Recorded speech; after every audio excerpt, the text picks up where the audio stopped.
Hello beautiful soul! Welcome back to my channel. This is Mei Chang. I'm from Japan.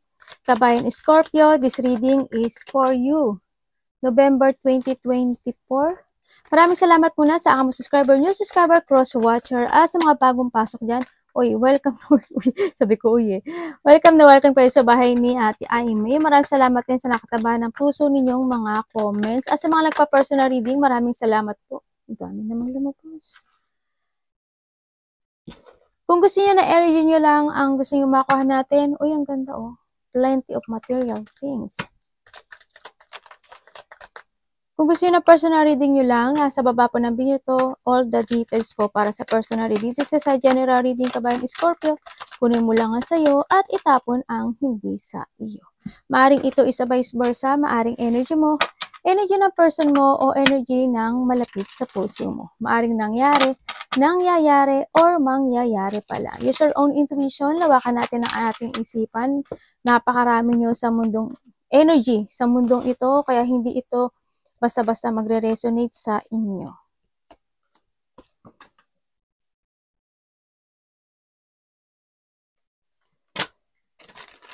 Kapag nag-resonate sa inyo. Kuhanin nyo lang talaga yung alam nyo na para sa inyo. Scorpio in November. Show me, show me, show me. Ay, the blessing. Okay, kaso dito ka. Ingat ka sa mga temptation. Yan. Mga suhol, temptation, napapangakuan ka ng panibagong buhay or magandang buhay, ganyan. No, yung mga sitwasyon na related din sa investment. Yan, mag-ingat ka rin, no?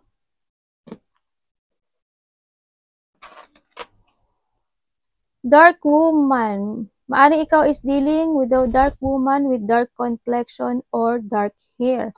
Maaring ikaw ito or malapit sa puso mo, maaring kapatid mo, karelasyon mo, no? Anak, may pupo ka dyan. Pupalo. Sito. Gumin na. O kung sino man yung dark woman, baka magulang mo, kasamaan mo sa trabaho, and we have the June. Hindi ko alam kung anong meron sa June. Maaring related ito sa mga birthday na mga malalapit sa puso mo. Or memory mo ng June. At sinasabi rin dito, protected ka from negative forces beyond your control. Yan, may nagpo-protect. Baka itong angel, oh. May angel kasi dito eh. Nagkakaroon ng affair with your family.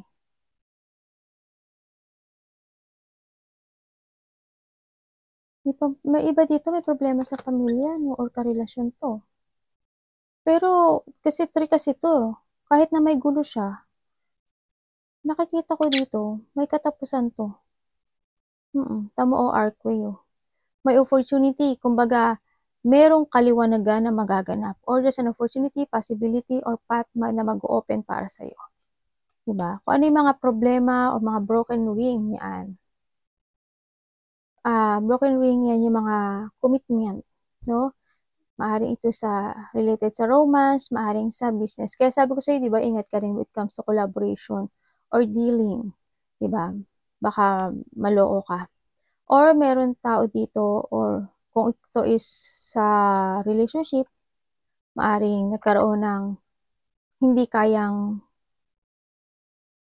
panindigan ng isang pangako, ganyan, no? Sa nakikita ko sa iba sa iyo, nagkakaroon na kayo ng mga bagong plano. Nandun na rin yung, kumbaga you have an ability rin na mabasa yung mind ng isang tao. Maaaring sanay ka na sa kanya o nababasa mo talaga siya. Iba sa inyo is magaling kayo magpayo. Kumbaga, or just a person here na yung tagagabay, nagbibigay ng advice, ancestor, mga ganyan, no?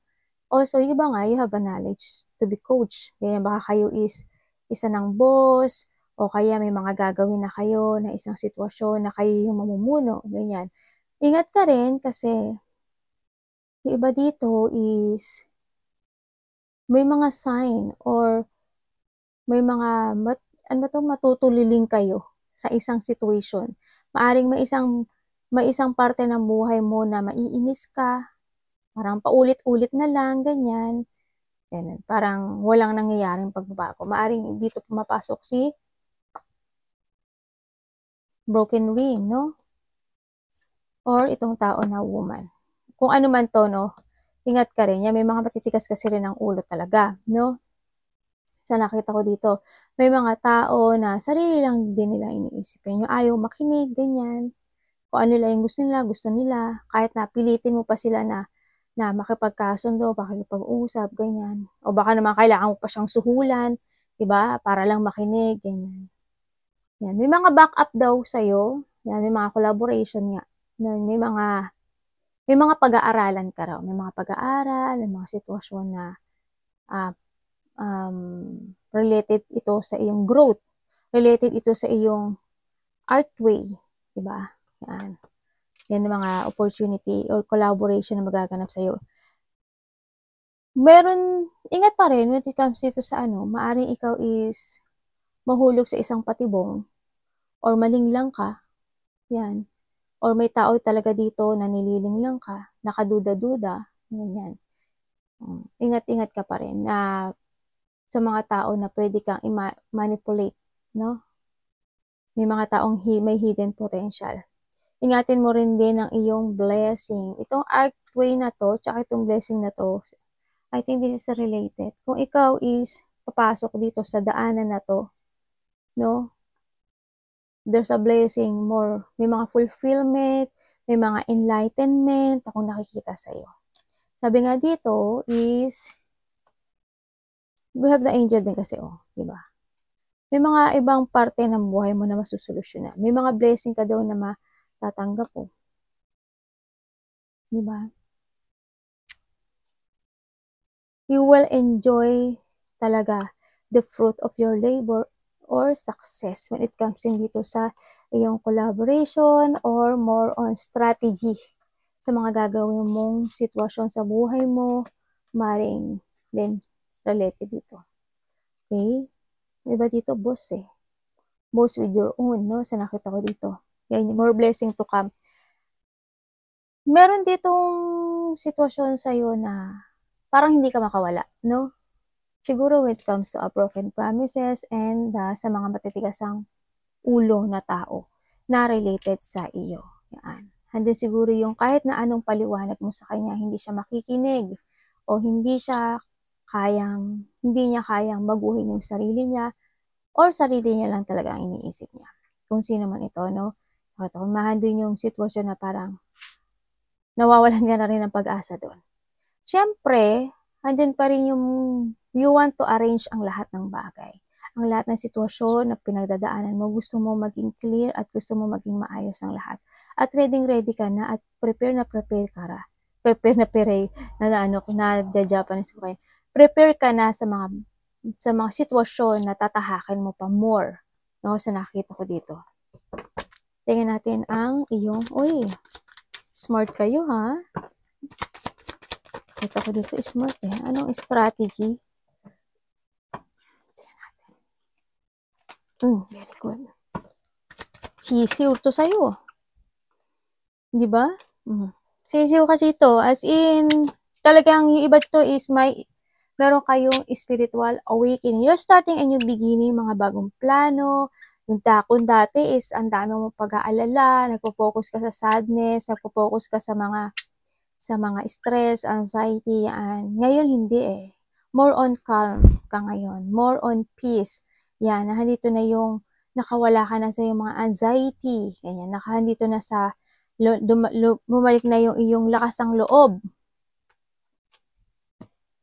Kumbaga, nagtapos na at nakita mo na yung light at the end of the tunnel. Yan, kasi ang dami ng strategy. Alam mo na yung mga plano mo, na you know how to predict na yung mga bagay na gusto mong gawin sa buhay mo. As in, di ba? You are starting a new beginning in your life. Andito na rin na marami ka na rin natutunan from the past. Sa nakita ko dito. More on transformation sa buhay mo ngayon sa nakita ko dito. Transformation and more strategy. Kung kayo is may mga bagong papasukin na isang business opportunity man to, or ano man itong path na itong tatahakin nyo. Yan. Nagkakaroon na ng mga pag-aaral, no? Sisiw lang sa inyo. Di ba? The Magician. Isabihin talaga, you're starting to create yourself again. O, talagang ready ka na, no? Andito na yung, starting to invest. Yan, may mga investment na rin ako nakikita sa iyo.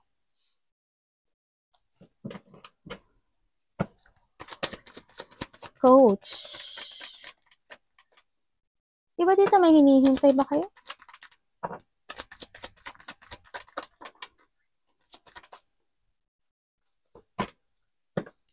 Tapos na to? Oh, ate, tapos na yan. Anong dapat ko malaman dyan? Bakit siya lumabas? Anong pangyayari dyan?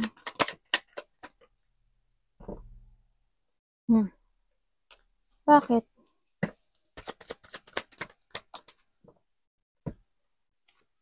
Okay. In the past, andun yung, more on dissatisfaction, no? More on pang action mo, you're feeling stuck in the past. Siyempre, andun na rin yung nagkaroon na rin ng kaliwanagan. Ang iba sa inyo, no? Kumbaga, hindi na kayo nag-focus dun sa disappointment na yun. Sa nakita ko dito. Kasi dati nalilito pa kayo eh. No? Ngayon, nakikita ko naman na may mga clear path ako nakikita sa iba sa inyo. Meron na rin kayong positive destination sa ngayon. Yun nga lang, ang nakikita ko dito, nalilito yung iba sa inyo. Or may tao dito na nalilito. No? Or may tao dito na malapit sa puso mo na may nalaman ka sa kanyang katotohanan. May malalaman ka daw katotohanan sa isang tao na malapit sa iyo. Maaring malalaman mo sa kanya na maaring makaka-receive ka sa kanya ng isang messages, no? Or makakarinig ka sa kanya ng bagay na hindi mo magugustuhan. Ganyan. Kasi may pagkalito. Anong pwede ko bang malaman dito? Anong pwede ko malaman sa...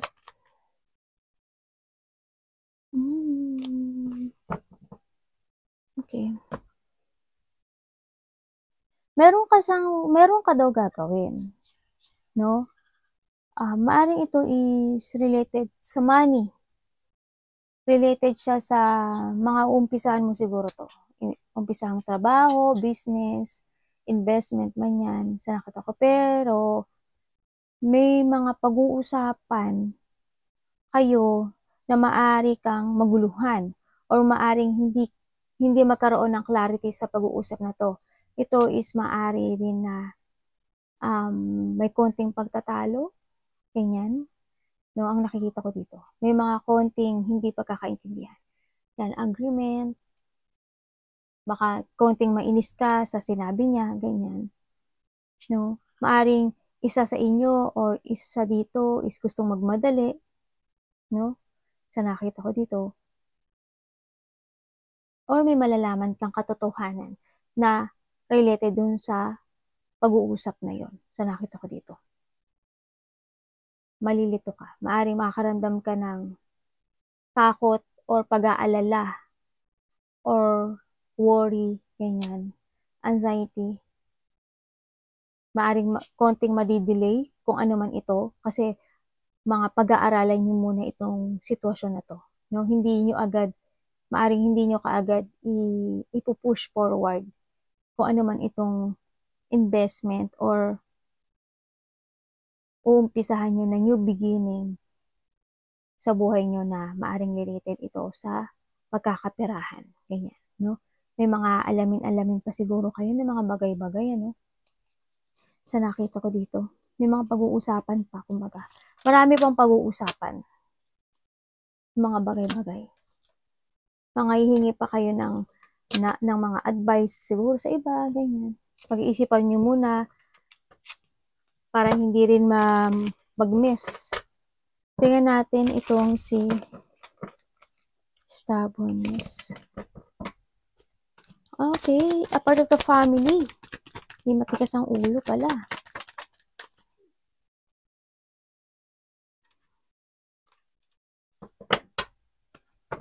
Bakit? Anong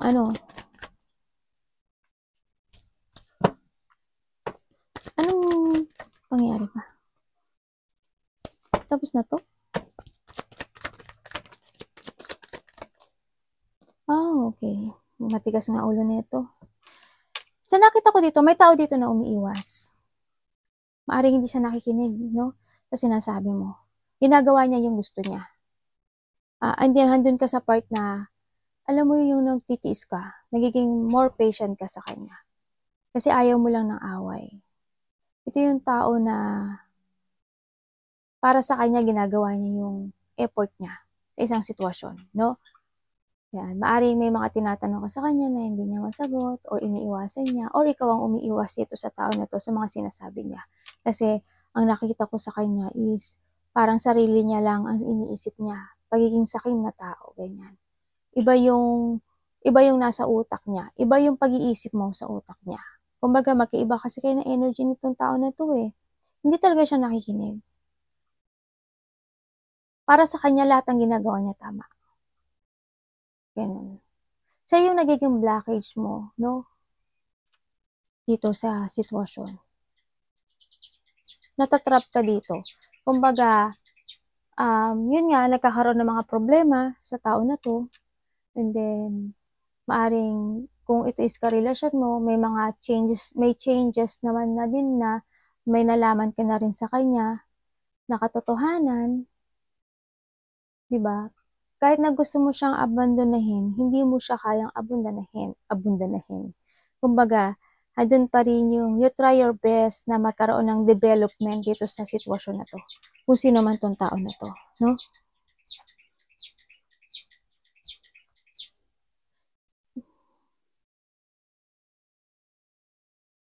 More on stock. Tingnan ko nga, anong mangyari dito sa tao na to? So, giging sunod-sunuran ka raw. Naku, walang mangyayari sa kanya. Hindi daw ito makikinig. Maaring isa sa kapatid mo, isa sa kapamilya mo, is karelasyon mo, o kaibigan mo to. Maaring isa rin to iba sa tatay, no? More on kasikiman. More on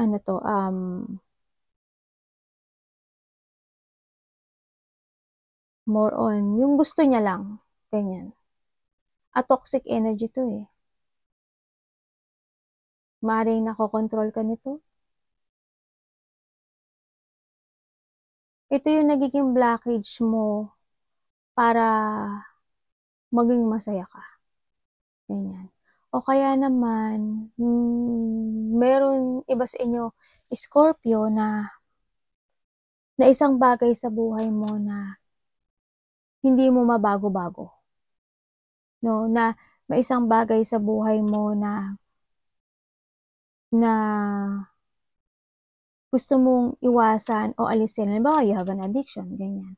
Halimbawa, yung mga bagay na hindi mo maalis sa buhay mo.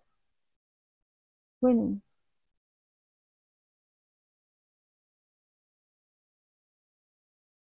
Kung meron lang naman ha.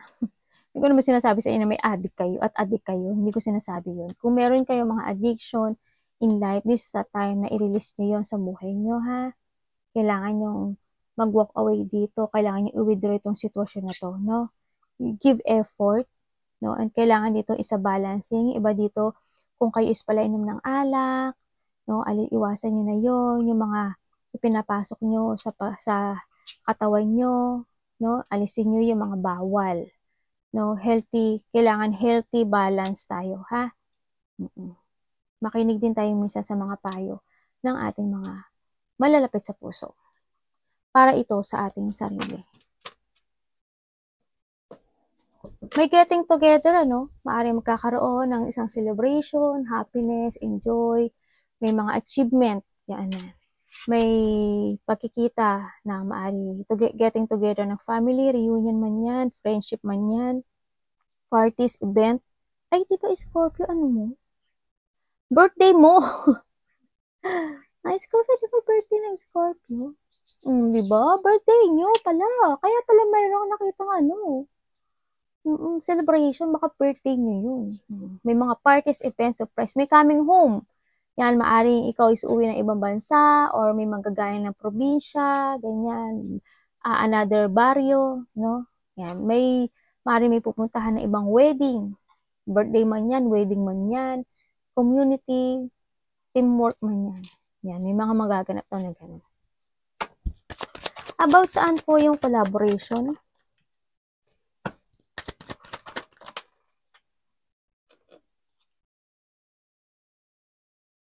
Uy, family. Collaboration with the family, business, friendship. O, diba? Ang ganda nito, oh. Congrats kung ano man ito. It's a very, very successful, no? Baga, merong sa buhay mo na nagkakaroon ng stability, nagiging matatag, no? Dito, sa nakikita ko dito. More on success and victory, prosperity, wealth, a healthy relationship, ganyan, ng mga kasamahan sa trabaho, ka-businessman, family, ganyan, ang nakikita ko dito.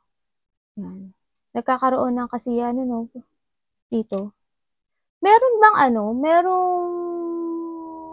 meron bang nagpapagawa ng bahay, apartment, bumili ng bahay, parang may nakikita akong gano'n. Or more on, yung iba dito is more on successful ang nakikita. Kasi tamo, more blessing to come kasi sa'yo. Diba? Tamo to is a 10 of Pentacles. Diba? A good, happy family foundation together ng iyong mga ka-collaboration sa business at sa iyong family. Ang ganda. This is a wealth. Wealth, prosperity. Yan.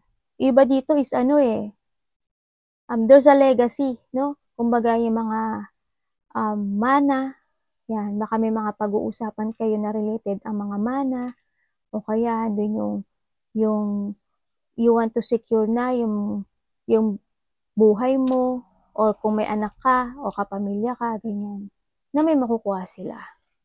Diba? Tingnan natin ang trap. Bakit nasa dito? Sino to? Sino to no?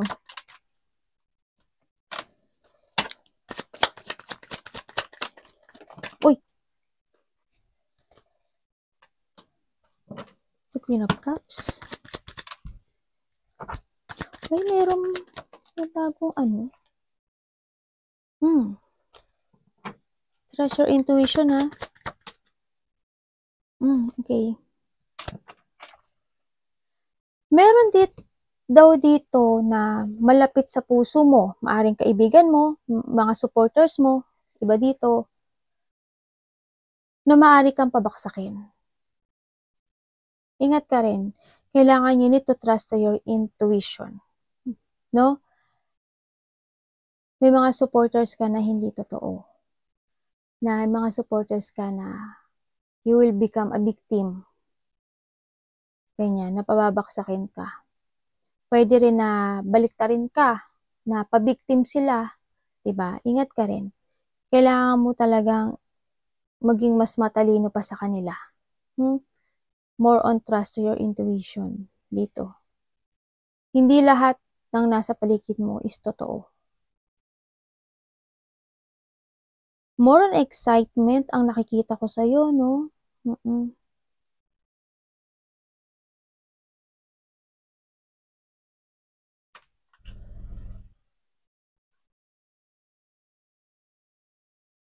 Put boundaries, ha. Kailangan mo mag-put boundaries talaga dito kasi you have a challenge.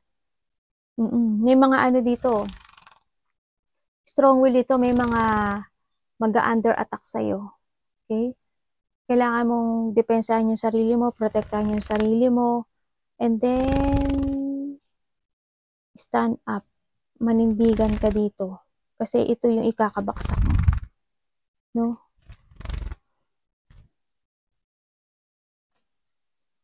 May pangliling lang ako nakikita sa'yo. Blessing. Tingnan natin si Blessing. Fulfillment to. Diba dito is more on enlightenment.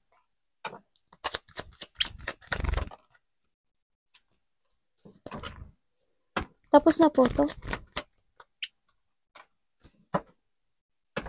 Ano po ano? Hala. Tapos na to? Yes, thank you. Very good Okay, iba sa inyo is more aware na kayo, no? Or you need to be aware, no? Kasi ang nakita ko dito is may mga taong nangling lang sa'yo in the past. Pero now, nakita ko na you are very successful sa ngayon because of the blessing na nare-receive mo. You are taking to the higher path. Kumbaga, handun yung dati, sobrang pagtitiis mo sa isang situation. Kumbaga, naging patient ka naman sa lahat ng bagay na to, no? Sa nakita ko dito. Handun yung na-stuck ka in that time. Pero ngayon, nakita ko na mas more naging, stable. Kasi you are now happy na ibalik mo na yung dating nawala sa yung saya at sigla. Yan, more blessing to come. And when it comes to your money then is a material success. Happiness, success, freedom, abundance, enlightenment.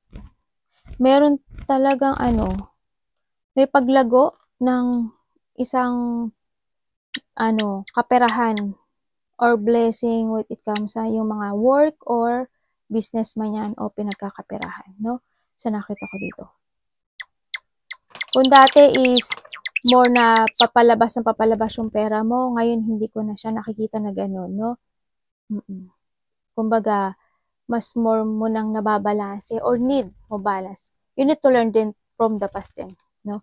Kaya siguro yung iba sa inyo is the blessing is na kakamit nyo na sa ngayon. Kasi mas more yung nababalance yung sitwasyon nyo. Kumbaga, hindi na kayo tulad ng dati. Stable. You are also, ikaw rin yung tao na a provider of your family. Kung may anak ka man, ganyan. Hindi yung, ikaw yung nagbibigay ng, you want to secure din yung buhay kasi nila, no? Na magiging masaya sila, yung future nila, ganyan. Very practical ka na ngayon, and then you are focusing and loyal. Generous person, kumbaga, breadwinner ka ng iyong pamilya. Good. Nagkakaroon na ng enlightenment talaga. Ay!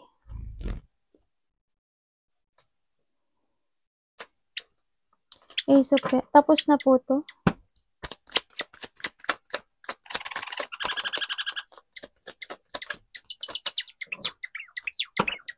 Hala, bakit ganito tong ko? Anak. Akang.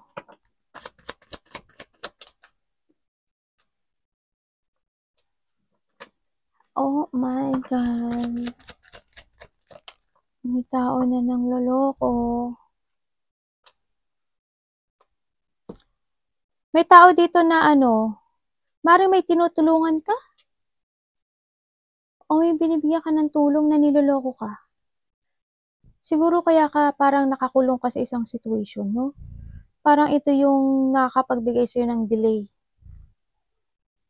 Kasi more on pain, depression, kakaroon ka ng emotional pain dito. Tao to na sinungaling. Yan, and then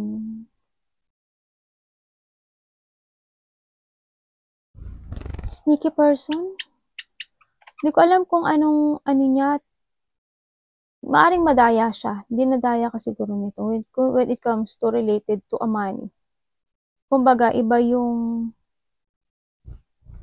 tingin niya siguro sa'yo. Dito. Or ikaw, iba tingin mo sa kanya. No? Maaring walang love itong tao na to sa nakita ko. Yung iba naman sa inyo, kung kayo is nagkaroon ng relationship na nagkahiwalay kayo, no? Ang nakita ko dito, maaring iba sa inyo is hindi pa totally nag-heal. No, maaari may konti pang kirot na natitira dyan sa inyong mga puso. Huwag kang mag-delay-delay kasi ngayon, yung iba dito is nai-stuck, lack of direction, ganyan. Andito yung nagkakaroon kayo ng self-limiting. Ngayon man yan o nagkahiwalay na kayo. Muna yun, parang hindi ka makawala dito. No? Hindi you're hiding your feelings din. Pinapakita mo na you are strong pero hindi. Yan. Siguro this is a time na rin na escape ka dito. No? You need to escape dito sa sitwasyon na alam mong hindi naman mag-work.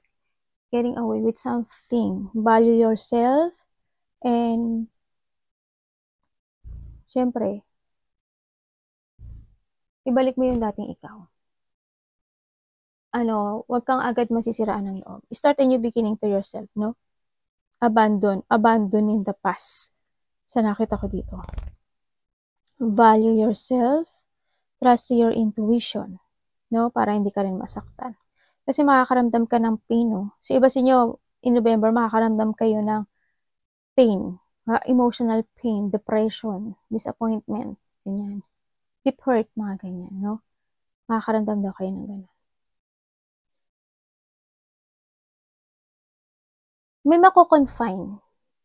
Hindi ko alam kung sino, pero hindi ko alam kung nagpapadoktor siya or mako-confine siya. Yun ang nakita ko. Parang may isang sitwasyon o isang part ng aspeto ng buhay mo na biglang titigil. Ganun. Kung ano man to, maaaring iba dito, tapos na to. No? Tingnan natin si readiness. Makakaramdam din or may tao ditong tamad. Ganyan, ayaw makikilos. O yung iba dito baka makaramdam kayo ng katamaran. Maaring may taong tamad, no, sa paligid mo na parang ayaw niya kumilos eh.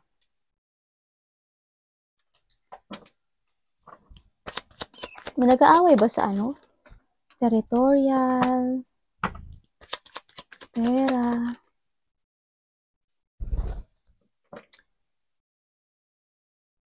Okay.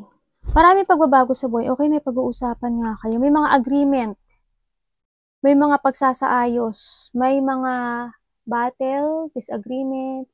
May competition, mga tension na pag-uusapan, no? Sa nakita ko dito. Pag-uusapan ng mga pagbagong mangyayari.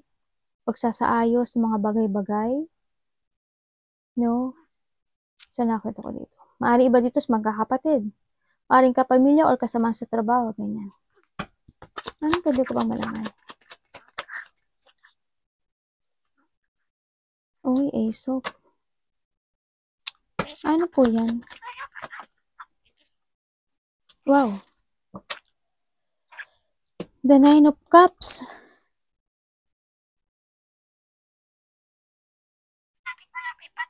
Ibig sabihin,